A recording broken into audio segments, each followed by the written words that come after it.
আসসালামু আলাইকুম, কেমন আছেন সবাই? আশা করি সবাই ভালো আছেন। তো জীবন থেকে নেওয়া এপিসোডের আজকে 6ষ্ঠ পর্ব।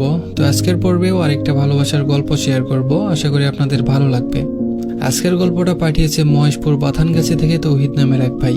আশা করি গল্পটা আপনাদের ভালো লাগবে। তো চলুন দেরি না করে গল্পটা শুরু করা যাক। আমি তৌহিদ, আমরা 3 ভাই। আমি সবার ছোট, বলতে গেলে বাড়ির সবার আদরের মানুষটাই ছিলাম আমি।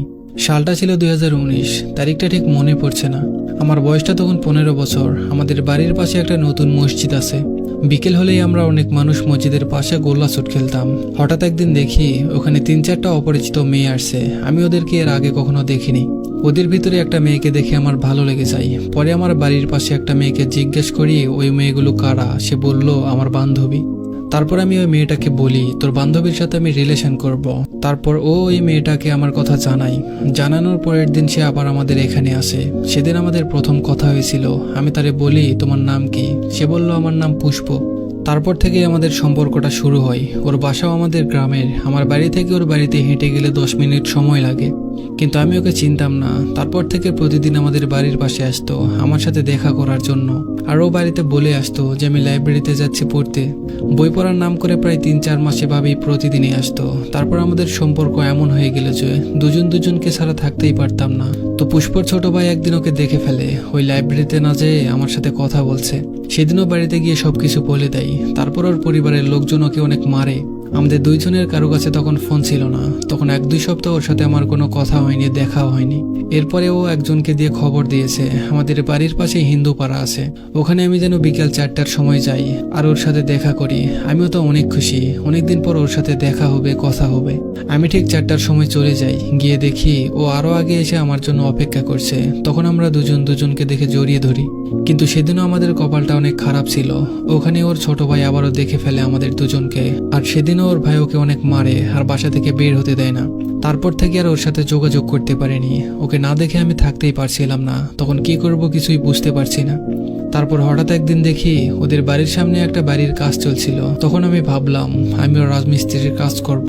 আমি সেই দিনই সেই কন্ট্রাক্টরের সাথে যোগাযোগ করি আর বলি কাকু আমি কাজ করতে চাই আপনাদের সাথে। সেই কন্ট্রাক্টর আমার মুখের দিকে তাকিয়ে হাসতে হাসতে বলে তুমি কাজ করতে পারবে না। কিন্তু আমি অনেক জেদ করি আর বলি আমি পারবো, সব কাজ করতে পারবো। কারণ ওখানে কাজ করলে আমি ওদের বাড়ির সামনে থাকতে পারবো আর হয়তো ওকে দেখতে পারবো। তারপরে ওই লোকটা বলল আচ্ছা ঠিক আছে, কাল সকাল 7টার সময় চলে এসো।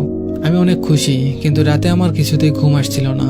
ভয় করছিল যে আমি সত্যি কি কাজ পারবো। কারণ আমাদের আর্থিক অবস্থা মোটামুটি ভালো ছিল, কিন্তু আমি কোনো কাজ করতাম না, শুধু ঘুরে ঘুরে বেড়াতাম। আমার আব্বু তখন মালয়েশিয়াতে ছিল আর আমার খরচের যা টাকা লাগতো সব আমার বড় ভাই দিত। রাত তখন 11টা বাজে। তখন বাইরে বের হয়ে মসজিদের সামনে আসি। আমাদের বাড়ির পাশে ওখানে একটা ইটের গাদা আছে। ওখান থেকে 5টা ইট নিয়ে আমি ঘাড়ে তুললাম। দেখলাম না ইট 5টা আমি নিতে পারছিলাম। তখন আরো ভালো লাগলো, মনে হলো কাজ করতে পারবো আমি। পরের দিন আমি 6টার সময় চলে যাই কাজে। গিয়ে দেখি পুষ্প বাড়ির উঠান ঝাড়ু দিচ্ছে। সেদিন যে এত খুশি হয়েছিলাম কাউকে বলে বোঝাতে পারবো না। এভাবে আমাদের দুজনের সম্পর্কটা অনেক ভালোই যাচ্ছিল। একদিন আমাদের দুজনের মধ্যে অনেক ঝগড়া হয়। আমি অনেক রাগ করি ওর উপর। আর ও আমার রাগ ভাঙানোর জন্য ওর বান্ধবীর ফোন দিয়ে আমার আম্মুর ফোনে ফোন দেয়। আমার আম্মুকে বলে কাকি তৌহিদের কাছে দেন। তারপর আম্মু আমাকে বলে পুষ্পা কথা বলবে। ও আমাকে বলল আমি বাজারে আসছি ডাক্তারের কাছে, আপনি আসেন। আমি বললাম আমার কাছে টাকা নেই, আমার কাছে গাড়ি ভাড়া নেই। ও বলল সমস্যা নেই, আপনি চলে আসেন একটা গাড়ি নিয়ে। আমি তখন একটা ভ্যান নিয়ে যাই। যাওয়ার পরে যখন ওকে বললাম ভাড়া দিতে, ও তখন বলল ভাড়া পরে দিচ্ছি, আগে এই ভ্যানে ওঠো। দুজন খরিংচে কাশিম পার্কে ঘুরতে যাব। তারপর দুজন ঘুরতে গেলাম পার্কে, কিন্তু টিকিট লাগবে। ও আমাকে 300 টাকা দিল। 60 টাকা দিয়ে 2টা টিকিট নিলাম। তারপর দুইজন ভিতরে গেলাম। দুইজনে অনেক ঘোরাঘুরি করে বাসায় চলে আসলাম। তার কিছুদিন পরেই আমরা দুইজন 2টা ফোন কিনি। তারপর থেকে আমাদের ফোনে কথা বলা শুরু হয়। আমরা প্রতিদিন 8 থেকে 10 ঘন্টা কথা বলতাম। হয়তো 15 মিনিট কথা বলতাম, আর বাকিটা সময় শুধু ভিডিও কলে ওর দিকে তাকিয়ে থাকতাম আর ও আমার দিকে তাকিয়ে থাকতো।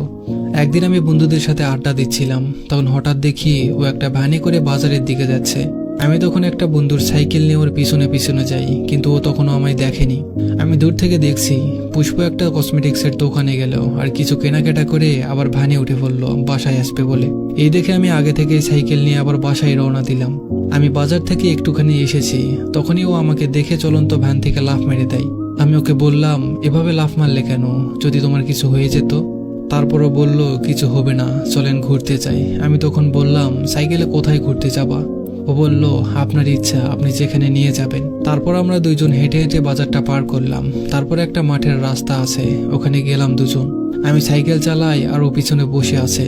কিছুক্ষণ পর ও বলে উঠলো, আপনি সাইকেল চালাতে পারেন না, আমার কাছে দিন, আমি চালাচ্ছি, আপনি বসে থাকেন। আমি দিতে চাইনি, তারপরেও জোর করে নিল। এবারও সাইকেল চালাচ্ছে আর আমি পিছনে বসে আছি। ও কিছুক্ষণ সাইকেল চালানোর পর বলল, দেখবেন আমি এক হাতে সাইকেল চালাতে পারি। এই বলেই এক হাতে সাইকেল চালাতে লাগলো। তখনই সাইকেল থেকে আমরা দুইজন রাস্তার পাশে ধানের জমিতে পড়ে যাই। এভাবেই প্রায় আমাদের সম্পর্কের 3টা বছর চলে যায়। তারপর হঠাৎ একদিন শুনি আমার গ্রামের একটা ছেলেকে ওর আম্মু অনেক পছন্দ করে। ওর আম্মু সেই ছেলের সাথে ওকে বিয়ে দিবে। এই কথা শুনে আমি সেদিনই প্রথম পুষ্পদের বাসায় যাই। ও ছিল ওর বড় ভাবির বাসায়। তখন ওর বড় ভাবি ওদের ঘরে আমাকে বসতে বলে।